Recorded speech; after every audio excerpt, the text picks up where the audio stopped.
cœur vide. Le vent de la montagne soufflait doucement, faisant danser les feuilles mortes qui couvraient le sentier. Le soleil, caché derrière les nuages, illuminait à peine la vallée. Là, au milieu de ce paysage silencieux, un homme avançait d'un pas fatigué. Son regard était perdu, et dans sa poitrine régnait un vide si profond qu'il lui semblait impossible de le remplir. Cet homme s'appelait Haru, et depuis plusieurs mois il vivait avec une douleur silencieuse.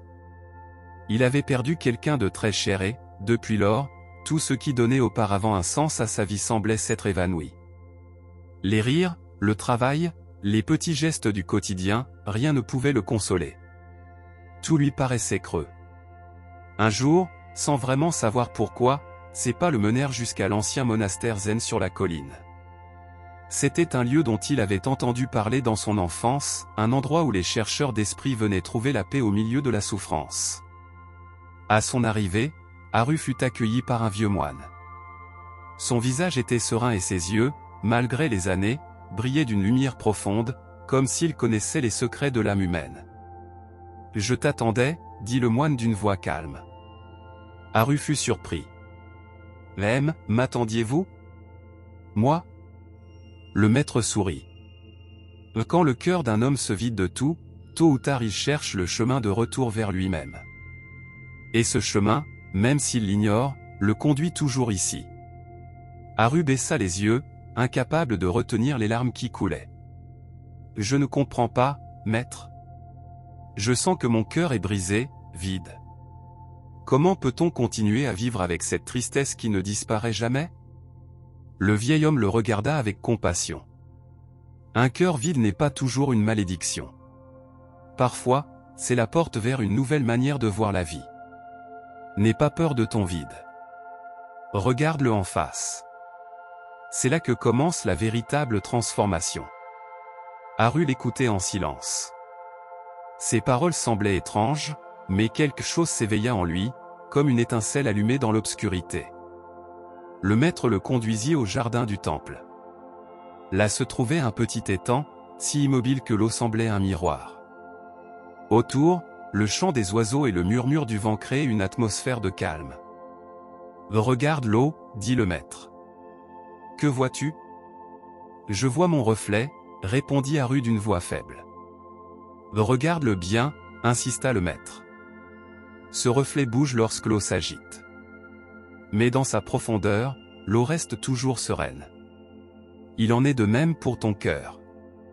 À la surface, il peut être traversé de tempêtes, mais au fond, il existe une paix éternelle. Haru soupira. Je ne ressens que le vide. Le maître hocha la tête. Ce vide n'est pas un ennemi. C'est un espace. Et ce qui est vide peut se remplir à nouveau, non pas avec ce que tu as perdu, mais avec une nouvelle manière de voir la vie. Le vent souffla à nouveau, soulevant quelques feuilles du sol. Haru les regarda s'élever puis retomber doucement, et pour la première fois depuis longtemps, il prit une profonde inspiration. Le maître lui fit signe de le suivre vers la salle de méditation. Là, dans la pénombre, une lampe à huile diffusait une lumière chaude. « Là, assieds-toi, » dit le maître. « Aujourd'hui, nous ne chercherons pas de réponse. Aujourd'hui, nous apprendrons seulement à écouter le silence. » Haru ferma les yeux. Le silence du temple l'enveloppait, et en lui, quelque chose commençait à s'ouvrir. Le silence s'étendait comme une rivière tranquille dans la salle de méditation. Haru respirait lentement, sentant chaque inspiration comme un fil qui le reliait au présent. Au début, son esprit s'agitait, souvenirs, douleurs, images du passé surgissaient comme des vagues turbulentes. Mais peu à peu, le murmure de ses pensées commença à s'estomper. Le maître, assis en face de lui, demeurait immobile. Aucun effort sur son visage, aucune tension. Sa seule présence semblait être un enseignement silencieux. Après un long moment, le vieil homme parla. « La tristesse est comme une ombre. Tu ne peux pas la combattre ni fuir pour lui échapper. La seule façon de la transformer est de l'inviter à s'asseoir avec toi et de la regarder calmement. » Haru ouvrit les yeux, confus. « Inviter ma tristesse ? Mais, maître, comment puis-je coexister avec quelque chose qui me fait si mal ? Le vieil homme sourit doucement. La douleur devient souffrance quand on la rejette. Si tu refuses ta tristesse, elle frappera plus fort. Mais si tu l'acceptes, comme un invité à qui l'on offre du thé, tu verras qu'elle n'est pas éternelle. Elle viendra, s'asseyera avec toi, puis repartira. Haru sentit ces paroles traverser son cœur. Il se souvint des nuits où il avait lutté contre ses souvenirs, essayant de les enterrer, fuyant sans y parvenir. Il avait couru en cercle, sans savoir que peut-être, la réponse était simplement de s'arrêter et d'écouter. Le maître le conduisit de nouveau dans le jardin. Là, sous un cerisier dépouillé par l'hiver, se trouvait un banc de pierre. Ils s'assirent tous les deux. « Regarde cet arbre » dit le vieil homme en désignant les branches nues. « Maintenant, il semble mort, sans feuilles, sans fleurs. Dirais-tu qu'il est dépourvu de vie ? » « Non, » répondit Haru après un moment de réflexion.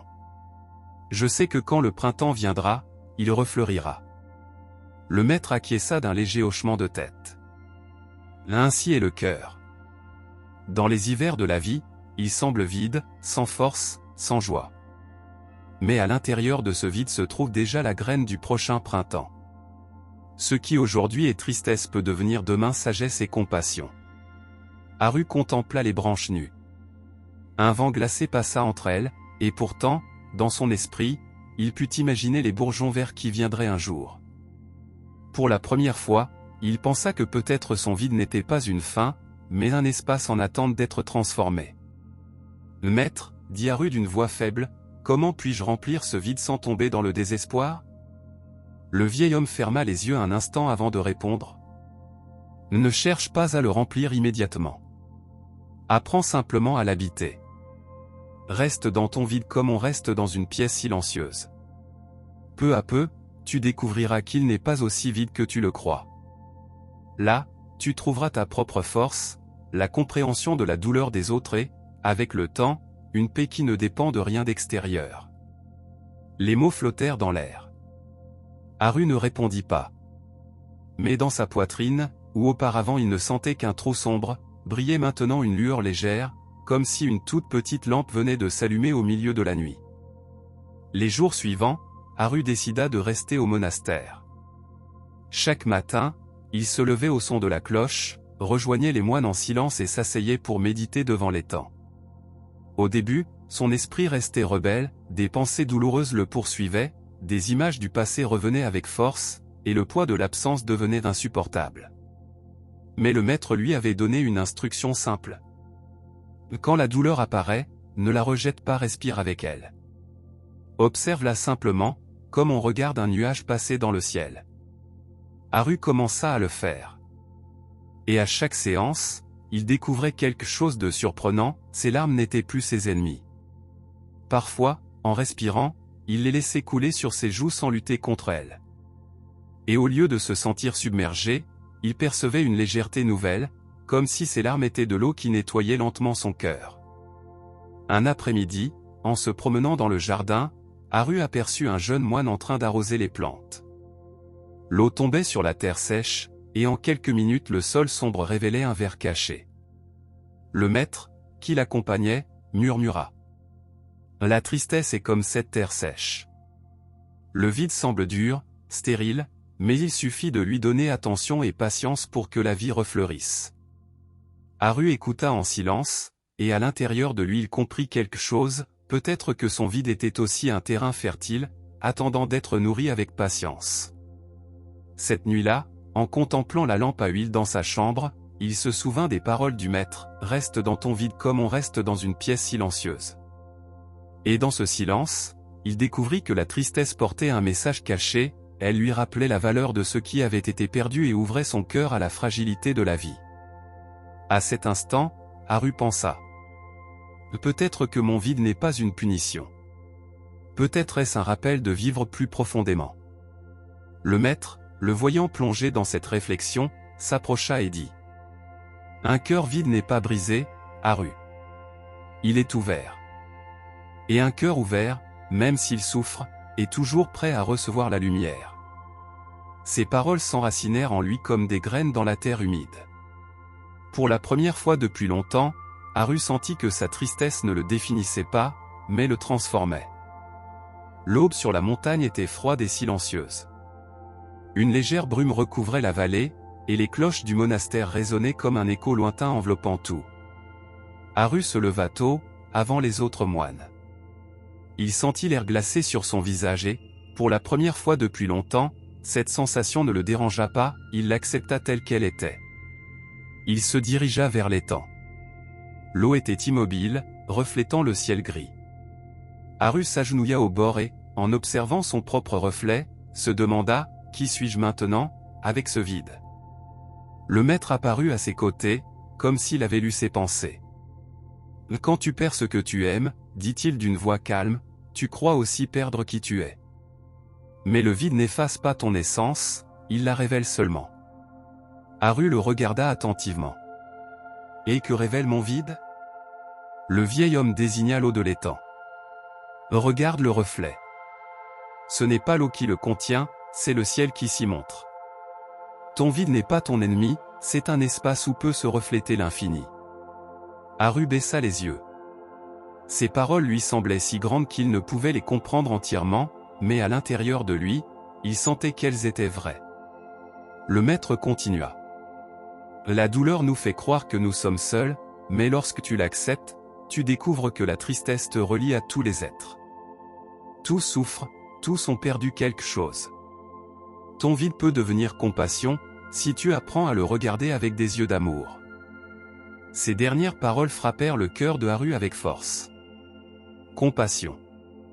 Jamais il n'avait pensé que sa douleur pourrait lui ouvrir un chemin vers les autres. Jusqu'alors, il n'avait ressenti ce vide que comme un mur l'isolant. Mais maintenant, il comprenait que ce mur pouvait être une porte. Les jours suivants se passèrent dans le calme. Haru apprenait à s'asseoir en silence, à marcher lentement sur les sentiers, à observer la vie du monastère. Dans chaque petit geste, il trouvait un enseignement, le sourire tranquille d'un jeune moine, le chant d'un oiseau au lever du jour, le simple fait de laver un bol avec soin. Un après-midi, alors que le soleil tombait derrière les montagnes, Haru se retrouva seul dans le jardin. L'air était imprégné de l'odeur de la terre humide après la pluie. Il resta là, les yeux fermés, laissant la nature l'envelopper. Et soudain, il sentit quelque chose de nouveau, le vide dans sa poitrine était toujours là, mais il ne le percevait plus comme un trou noir, plutôt comme un espace silencieux, serein, ouvert. C'était comme si ce vide s'était transformé en un lieu où tout pouvait entrer, le souffle du vent, la lumière du crépuscule, même la paix. Alors, il se souvint des paroles du maître. Un cœur vide est toujours prêt à recevoir la lumière. Et pour la première fois, Haru sourit en silence. Le maître invita Haru à l'accompagner pour une promenade jusqu'au sommet de la colline. Le sentier était étroit et raide, bordé de hauts pins dont les branches murmuraient avec le vent. À chaque pas, Haru sentait que l'air froid clarifiait son esprit. Arrivé au sommet, le vieil homme s'arrêta devant un horizon immense. Toute la vallée s'étendait devant eux, avec de minuscules villages et des rivières qui brillaient comme des fils d'argent sous la lumière du soleil. Le maître leva son bâton et désigna l'étendue. « Regarde, Haru. Tout semble si grand, et pourtant, quand tu observes d'ici, tout tient dans ton regard. Ainsi est ton cœur vide, il paraît immense, incommensurable, mais dans cet espace tient tout ce que la vie souhaite te montrer. » Haru inspira profondément. L'immensité l'impressionna, mais il ressentit en même temps une étrange paix. Le vide qui auparavant le tourmentait ressemblait maintenant à cet horizon, vaste, ouvert, plein de possibilités. Le maître poursuivit. « La tristesse veut que tu crois que tu es incomplet. Mais lorsque tu acceptes ton vide, tu découvres que tu n'as pas besoin de le remplir à la hâte. Il te suffit de laisser le vent, la lumière et le temps l'habiter. Alors ce qui semblait solitude devient liberté. » Haru resta silencieux. Un souvenir surgit en lui, les jours où il riait avec son être cher, les moments simples qui semblaient éternels.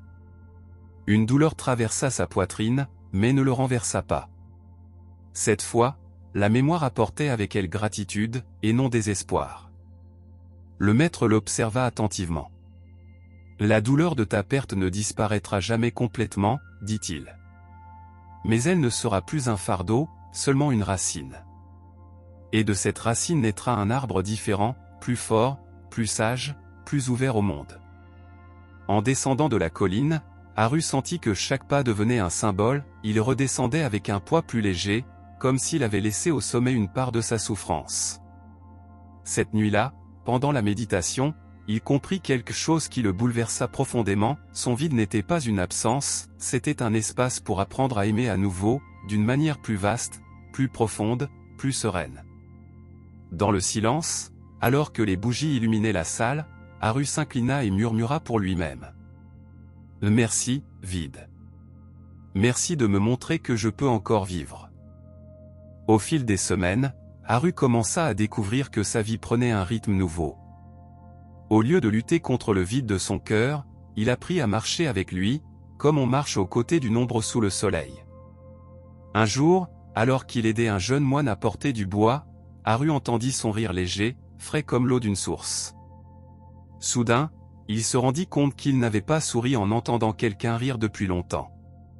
Cette petite étincelle le toucha profondément, son cœur vide avait laissé entrer un rire étranger, et au lieu de se sentir envahi, il se sentit enrichi. À la tombée de la nuit, il alla trouver le maître et lui dit « Je commence à comprendre. Mon vide ne me fait plus mal comme avant. Maintenant, il semble être un espace où peuvent aussi entrer la joie et la gratitude. » Le vieil homme acquiesça lentement. « C'est ça. Quand tu cesses de résister, le vide devient un bol ouvert. Et un bol vide est la seule chose capable de recevoir. » Haru resta pensif face à cette image.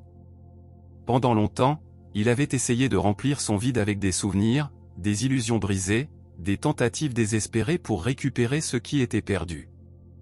Et tout ce qu'il y mettait se brisait comme de l'eau renversée dans un panier percé.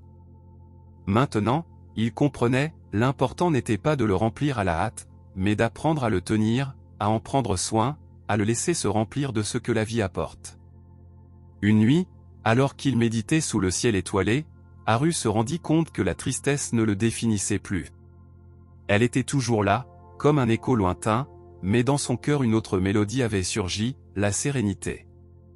Il se souvint que le maître disait « Ce qui semble vide est en réalité la forme la plus pure de plénitude. » Haru sourit en silence. Le vent nocturne caressait son visage, et à l'intérieur de lui, il sentit que ce vide s'était transformé en un vaste espace où les étoiles pouvaient aussi briller. Un matin, le maître appela Haru et le conduisit jusqu'au vieux pont en bois qui enjambe la rivière près du monastère. L'eau coulait claire, frappant doucement les pierres et créant un chant éternel qui remplissait l'air de fraîcheur. « Regarde cette rivière, dit le maître. Elle ne cesse jamais de couler. Elle ne s'accroche pas à l'eau qui est déjà passée, et ne s'inquiète pas de celle qui n'est pas encore arrivée. Elle suit simplement son cours, toujours ouverte, toujours vide de ce qu'elle vient de laisser. » Haru contempla le courant. Il sentit que ces paroles étaient le miroir de sa propre vie, il avait tenté de retenir ce qui était perdu, de résister au changement, de s'accrocher à ce qui avait été. Mais, comme la rivière, il devait apprendre à lâcher prise, à couler. « Alors, maître, demanda-t-il humblement, le secret est de laisser partir ?» Le vieil homme sourit. « Il ne s'agit pas seulement de laisser partir, Haru. Il s'agit de laisser être. La rivière ne lâche pas par force, elle suit simplement son chemin. Le cœur vide apprend à vivre ainsi, sans s'accrocher, sans rejeter. En laissant simplement la vie entrer et sortir, comme l'eau. » Haru ferma les yeux et inspira profondément. Le murmure de la rivière l'enveloppait, et dans ce son, il comprit que sa tristesse, aussi profonde soit-elle, n'avait pas besoin d'être une prison. Elle pouvait devenir un maître silencieux, lui montrant à chaque instant la beauté de l'éphémère. De retour au monastère, Haru observait tout avec une clarté nouvelle, les fleurs sauvages poussant entre les pierres, le cri lointain d'un corbeau, même le craquement du bois sous ses pas. Tout semblait contenir un enseignement caché. Cette nuit-là, avant de dormir, il écrivit dans son carnet. « Mon vide ne me fait plus peur. C'est un espace ouvert où tiennent à la fois la mémoire et le présent, la douleur et la paix. Je ne suis pas brisé, j'apprends à être rivière. » Le maître, en lisant ces mots le lendemain, acquiesça avec sérénité. Maintenant tu comprends, Haru. Le cœur vide est la porte vers la véritable liberté. Avec le temps, Haru n'était plus le même homme qui était arrivé au monastère, les yeux emplis de larmes et l'âme déchirée. Ses pas étaient désormais sûrs, son regard clair, et en lui habitait une sérénité qu'il n'avait jamais connue auparavant. Un matin, alors qu'il balayait la cour du temple, un voyageur s'approcha. Son visage était marqué par la tristesse et ses yeux remplis de questions. Haru le regarda et reconnut en lui le même vide qu'il avait amené là des mois plus tôt. Le voyageur demanda d'une voix tremblante. « Comment puis-je continuer à vivre avec cette douleur qui ne me quitte pas ?» Haru posa son balai, le regarda avec compassion et répondit avec des mots simples. « La douleur n'est pas un ennemi. C'est un invité venu te montrer combien la vie est fragile et précieuse. Ne cherche pas à l'éloigner par la force. Assieds-toi avec elle, respire avec elle, et peu à peu tu verras qu'elle repartira aussi. Ton cœur semble vide, mais ce vide est le lieu où renaît la lumière. » Le voyageur se tut. Ces paroles semblèrent allumer une étincelle en lui, de la même manière que, autrefois, le maître avait éveillé en Haru un nouvel espoir. Au crépuscule, Haru se rendit à l'étang. L'eau était calme, reflétant le ciel doré. Il ferma les yeux et inspira profondément. Il ne sentit ni absence, ni désespoir. Il ressentit de l'espace. Il ressentit de l'ouverture. Il comprit que le vide n'avait pas disparu, mais qu'il ne le voyait plus comme un trou noir. Désormais, il le percevait comme un vaste ciel intérieur, ouvert, infini, où pouvaient cohabiter tristesse, joie, amour, gratitude et paix. Il sourit. Dans son cœur vide, tout avait sa place. Et ainsi, tandis que les cloches du monastère annonçaient la tombée de la nuit, Haru comprit enfin l'enseignement de son maître. Un cœur vide n'est pas brisé, il est éveillé.